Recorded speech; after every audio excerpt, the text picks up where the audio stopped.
but certainly it does indicate that there's a degree of, if you like, momentum behind reform, and obviously that's got the Conservatives rattled.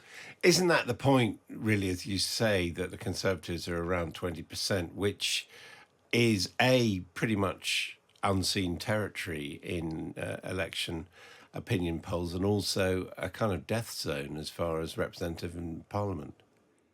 Yes, I mean, to be competitive, you certainly need to be touching 30% or over 30% most of the time. Let's try and get our heads around the polling. I asked Mark Harper about polling. He seemed to dismiss it a little bit and say the only poll that matters is the one that comes after polling day. That is, of course, true in reality. But Tim Bale, who's politics professor at Queen Mary University of London and author of several books on the Tory party, is here to tell us why we should pay attention. Morning, Tim.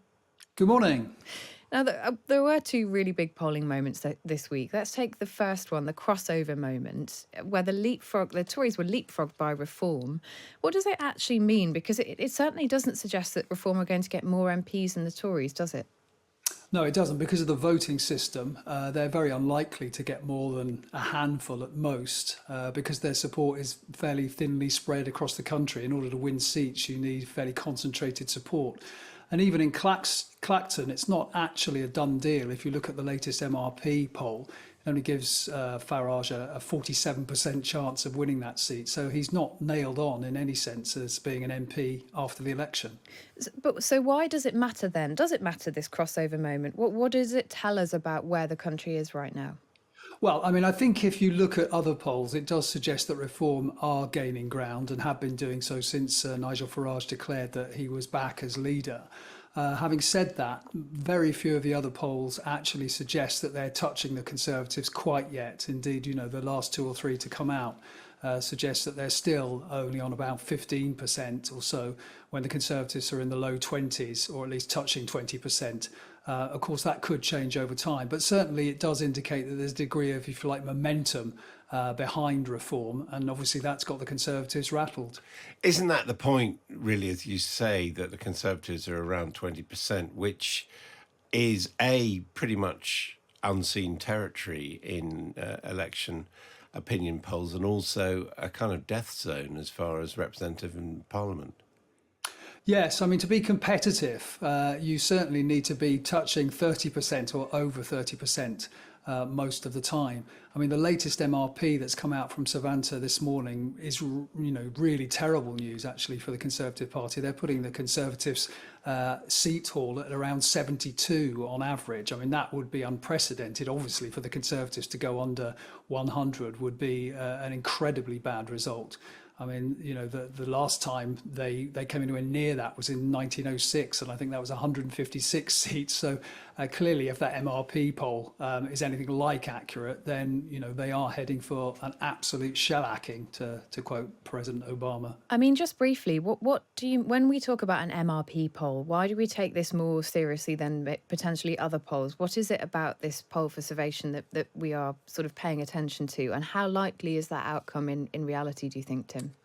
Well, I mean, all MRP polls do really is take a very large sample and then use that in order to extrapolate results in individual constituencies. And it's useful in the sense that the overall vote shares that you get in most opinion polls won't necessarily translate to give us an accurate sense of what might happen in terms of seats. So that's why MRP polls are popular and are interesting.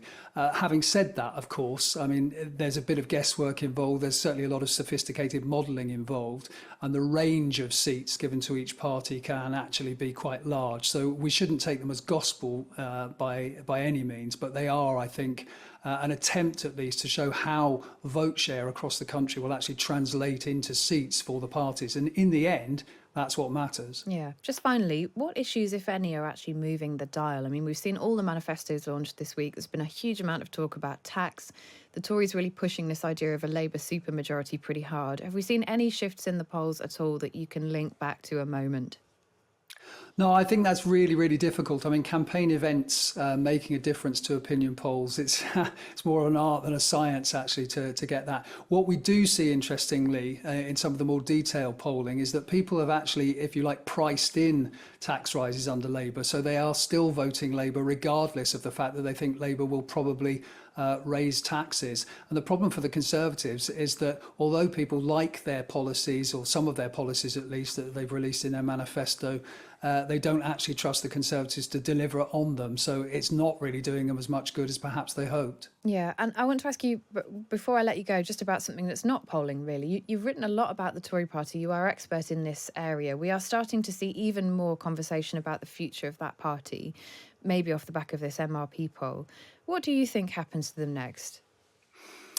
Well, I mean, it does depend partly on how many seats they get. It also depends who's actually occupying those seats. So in other words, the balance of the Parliamentary Conservative Party. And I think it does depend on whether Nigel Farage manages to win Clacton. I think if he wins Clacton, then there will be a move on the part of some Conservative MPs to bring him into the fold. And at that point, although he doesn't necessarily become leader of the Conservative Party straight after the election, I think there will be an election that leads to someone taking over from Rishi Sunak.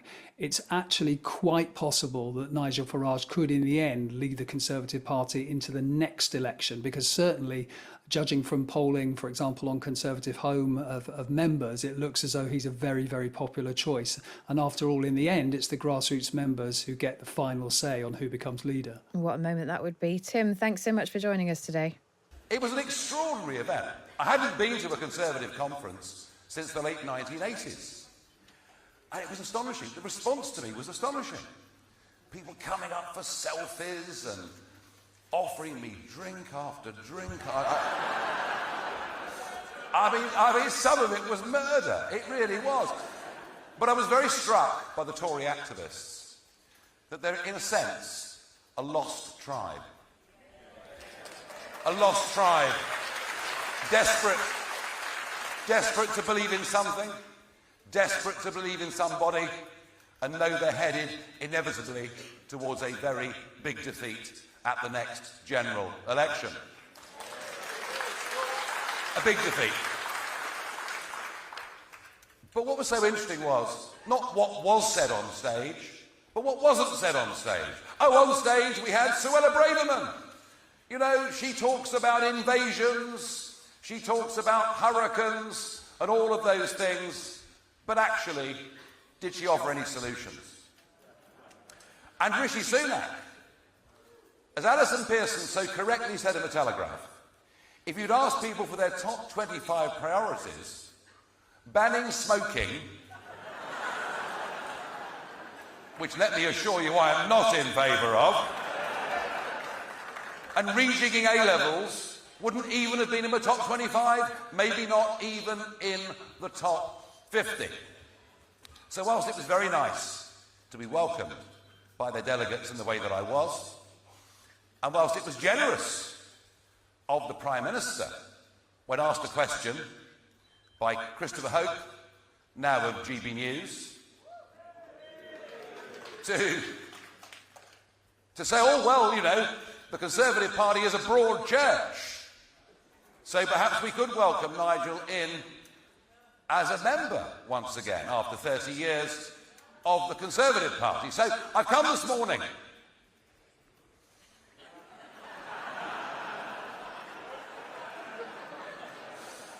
to bring you my decision.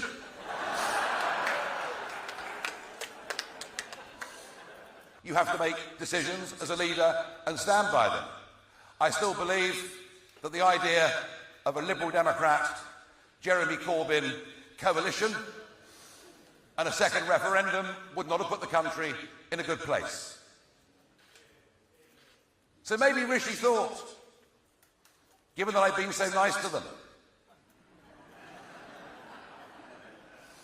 at the end of 2019, that I could be tempted to rejoin a party that has betrayed many of those Brexit promises. Maybe he thought I could be generous to a party that has seen legal, let alone illegal immigration, reach record levels. Maybe he thought I could be generous to a party who've just put up corporation tax on our small businesses by 30% and refused to review the IR35 rules. Maybe he thought I could be generous to a party who locked us down 3 times, wholly unnecessarily, with a long-term health cost to this country that'll prove to be ruinous. Maybe he thought I was going to be generous to a party that has now become a social democrat party in all but name.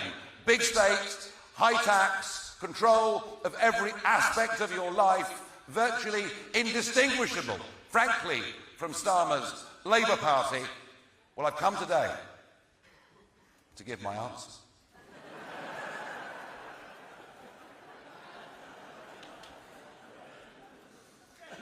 Very, very sweet of you, Prime Minister.